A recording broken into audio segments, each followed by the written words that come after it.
അതേപോലെ തന്നെ UAEയിൽ ഭയങ്കര അറ്റൻഷൻ സീക്കിംഗ് ആയിട്ടുള്ള അല്ലെങ്കിൽ നമുക്ക് പെട്ടെന്ന് തന്നെ ഒരു ശ്രദ്ധ എംപ്ലോയേഴ്സിന്റെ പിടിച്ചു പറ്റാൻ ചാൻസസ് ഉള്ള സർട്ടിഫിക്കേഷൻസ് നിങ്ങൾ ചെയ്തു വെക്കുക.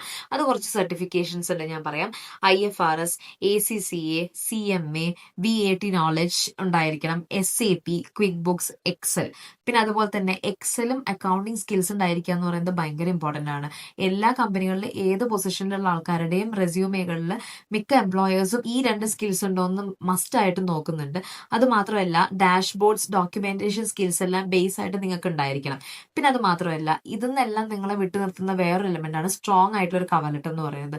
UAE എംപ്ലോയേഴ്സ് റെസ്യൂമിനെ പോലെ തന്നെ ഇമ്പോർട്ടൻസ് കൊടുക്കുന്ന ഒന്നാണ് കവർ ലെറ്റർ. ആ കവർ ലെറ്റർ ഫസ്റ്റ് റിവ്യൂ ചെയ്തതിന് ശേഷമാണ് അവർ റെസ്യൂമേക്ക് പോകുന്നത്. ആ കവർ ലെറ്ററിൽ നിങ്ങൾ ചെയ്യാൻ സാധ്യതയുള്ള അല്ലെങ്കിൽ നിങ്ങൾ ചെയ്ത് ശീലമുള്ള, നിങ്ങൾ എക്സ്പേർട്ട് ആയിട്ടുള്ള നിങ്ങളുടെ സ്കിൽസും അതുപോലെ തന്നെ പഠിച്ചിട്ടുള്ള സർട്ടിഫിക്കേഷൻസും മാക്സിമം ഇൻക്ലൂഡ് ചെയ്ത് കഴിഞ്ഞാൽ ഒരു 70 to 60% മെയിൻ ഫ്രണ്ടിലേക്ക് എത്താനുള്ള ചാൻസസ് വളരെ കൂടുതൽ.